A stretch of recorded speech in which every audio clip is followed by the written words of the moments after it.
کی محبت کو ہمارے دلوں میں ڈال دیا۔ یہ ماہ مقدس ربیع الاخر حضرت سیدنا غوث پاک عبدالقادر جیلانی سے متعلق ہے۔ مشہور روایات کے مطابق 17 اور بعض روایات کے مطابق اس مہینے کی 11 تاریخ کو آپ کا وصال مقدس ہے۔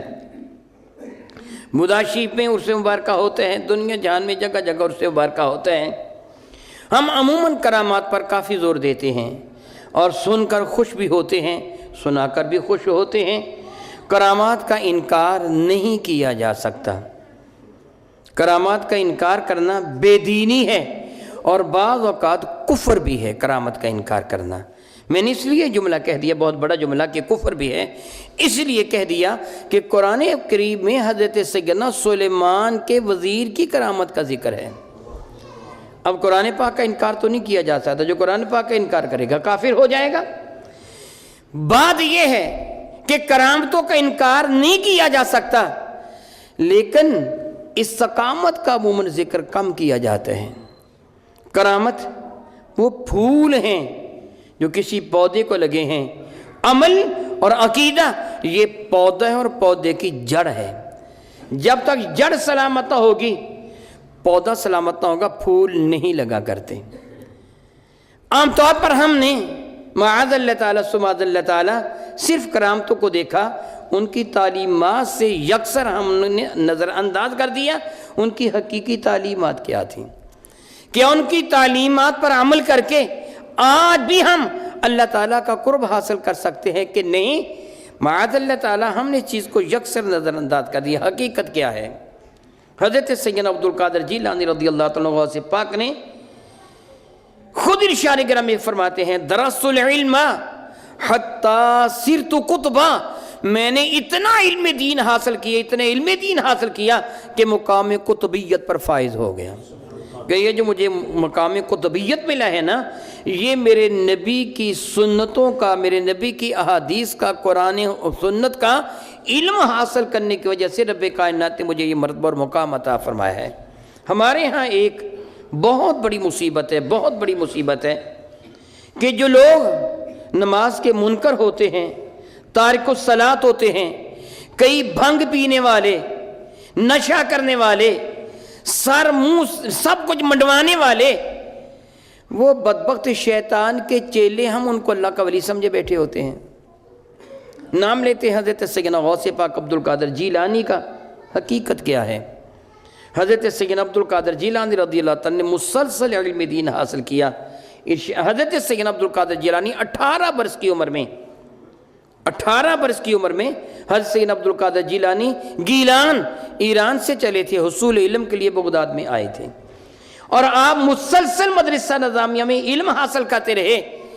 آپ نے وہاں فارغ و تحصیل ہونے کے بعد وہیں بحیثیت مدرس پڑھانا شروع کر دیا، اور آپ کے زہد و تقوی اور علم مبارکہ کی عظمت کی بنا پر تھوڑے ہی عرصہ میں اس مدرسہ کے شیخ الحدیث بھی بن گئے اور محتمم بھی بن گئے۔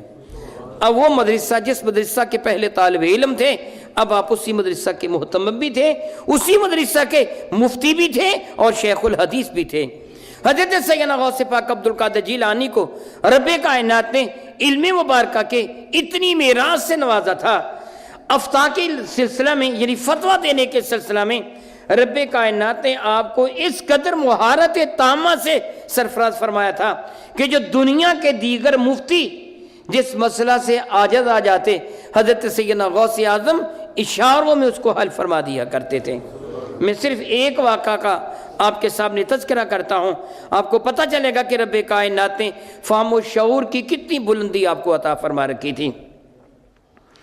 میاں بیوی میں گفتگو ہو رہی تھی، کسی میاں بیوی میں اللہ تعالیٰ کی عبادت کی، اللہ تعالیٰ کے ذر زہد و تقوی کی، اللہ تعالیٰ کے ذر زیادہ سے زیادہ نماز ادا کرنے کی، اللہ تعالیٰ کی زیادہ سے زیادہ عبادت کی۔ بیوی کہہ رہی تھی، میں اتنی عبادت گزار ہوں، میں پہلے تم سے اٹھتی ہوں نماز تہجد کے لیے، تم بعد میں اٹھتے ہو، میں رات بھر بھی جاگ لیتی ہوں، تم سو بھی جاتے ہو، وغیرہ وغیرہ۔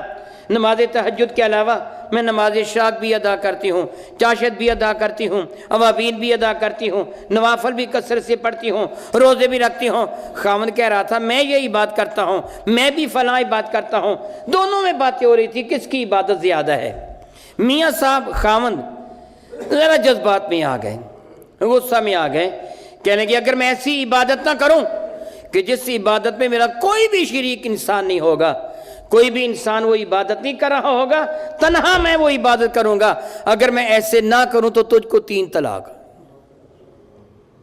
اگر میں ایسی عبادت نہ کروں جس عبادت میں کوئی بھی میرا شریک نہیں ہوگا، میں سب سے بڑھ کر عبادت کروں گا، ایسی عبادت جس میں کوئی بھی میرا شریک نہ ہو، اگر میں ایسے نہ کر سکا تو تجھ کو 3 طلاق۔ جوش میں یہ کہہ تو دیا، مگر جب جوش ہرن ہوا، ہوش ٹھکانے آئے، پھر پریشان ہو گیا۔ اگر میں نماز پڑھوں گا تو کوئی انسان نماز بھی تو پڑھتا ہوگا، شاید کسی اور جگہ پڑھتا ہوگا، مجھے کیا پتا، میں اپنے ملک میں ہوں، کہاں کہاں دنیا میں باشندے بس رہے ہیں۔ اگر میں روزہ رکھوں، ہو سکتا کوئی اور بھی رکھ رہا ہو۔ اگر میں قرآن پاک کی تلاوت کروں، عین ممکن اس وقت کوئی اور بھی تلاوت کا، لا حاضر القیاس، عبادت کا تذکرہ کرتا ہے، یہ کروں تو یہ ہوگا، یہ کروں یہ ہوگا۔ علماء وقت کی جانب رجوع کیا، مفتیان اعظام کی خدمت میں حاضری دی، حضور یہ بے وقوفی کر چکا ہوں کہ میں نے یہ کہا ہے اگر میں ایسی عبادت نہ کروں جس عبادت میں اس وقت میرا کوئی بھی شریک نہ ہو تو میری بیوی کو 3 طلاق۔ سب نے کہا اب تو بے وقوفی کر چکا، تیر کمان سے نکل چکا ہے، اب تو کوئی بھی صورت نہیں، تیری بیوی کو 3 طلاق ہو گئی، اب تیری نکاح سے نکل جائے گی، اگر تو عبادت نہ کر پایا تو نہیں کر سکتا تو عبادت۔ مختلف مفتیوں کے مختلف مدارس سے دینیہ کی جانب رجوع کیا گیا، دارالافتاء کے دروازے کھٹکھٹائے گئے، مگر جواب یہی تھا کہ اب تیر کمان سے نکل چکا ہے، تو بے وقوفی کر بیٹھا ہے۔ بالآخر یہ فتویٰ مدرسہ نظامیہ کی مفتی اعظم حضرت سیدنا الشیخ سید عبد القادر جیلانی رضی اللہ تعالیٰ کی خدمت میں پیش ہوا۔ آپ نے سوال پڑھا، سوال پڑھنے کے بعد فرمانے لگے مفتیوں نے اس کا کیا جواب دیا ہے؟